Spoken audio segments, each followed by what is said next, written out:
एक छोटे गांव के किनारे एक पुराना घर था जिसकी दीवारें अब टूट फूट चुकी थीं।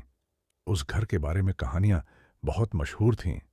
लोग कहते थे कि रात को यहां अजीब साए होते थे, चलते हैं और सरगोशियां होती हैं। बचपन से ही गांव के बच्चे ये कहानियां सुनते आए थे और कभी कभी डर से कांप उठते थे। एक रात चार दोस्त अहमद, जैनब, हुसन और फातिमा ने फैसला किया कि वो उस घर की सच्चाई मालूम करेंगे। उन्होंने अपने साथ एक कैमरा और टार्च लिया और घर में दाखिल हुए। घर का मंजर बहुत उदास और सुनसान था।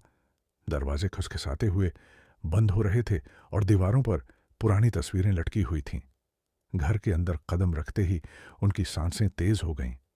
कदमों की आवाजें गूंज रही थीं और हर तरफ खामोशी छाई हुई थी।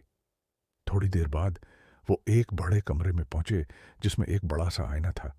जैनब ने आईने को साफ किया ताकि उसे बेहतर देखा जा सके। जैसे ही आईना साफ हुआ, अचानक एक साया नमूदार हुआ। वो साया बहुत खौफनाक था, जैसे किसी बड़ी रूह की शक्ल हो।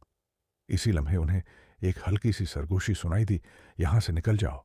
सब दोस्त हैरान और डर गए। हुसन ने हिम्मत करते हुए कहा, हमें यहां से निकलना चाहिए। मगर जब वो दरवाजे की तरफ बढ़े तो देखा कि दरवाजा बंद हो चुका है। हवा में सर्दी फैल गई और दिल की धड़कन तेज हो गई। फिर अचानक आईने से गहरा स्याह धुआं निकलने लगा, जिसने पूरे कमरे को भर दिया। धुआं घूमते हुए एक अजीब आवाज निकालने लगा, तुम यहां आकर कभी नहीं बचोगे। फातिमा बहुत डर गई और रोने लगी। अहमद ने दोस्तों को हौसला देते हुए कहा, हमें साथ रहकर उस मुश्किल का सामना करना है। मगर घर का माहौल पहले से ज्यादा है खौफनाक हो चुका था। वो चारों मिलकर कमरे से बाहर निकलने की कोशिश करने लगे, मगर हर दरवाजा और राह बंद नजर आती थी।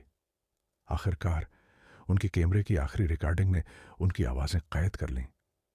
सुबह के वक्त जब गांव वालों ने घर खोला तो वो चारों दोस्त गायब मिले।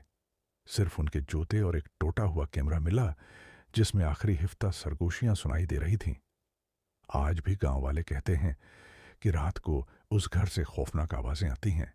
हर कोई जानता है कि वो चारों दोस्त कभी वहां से बाहर नहीं निकल सके।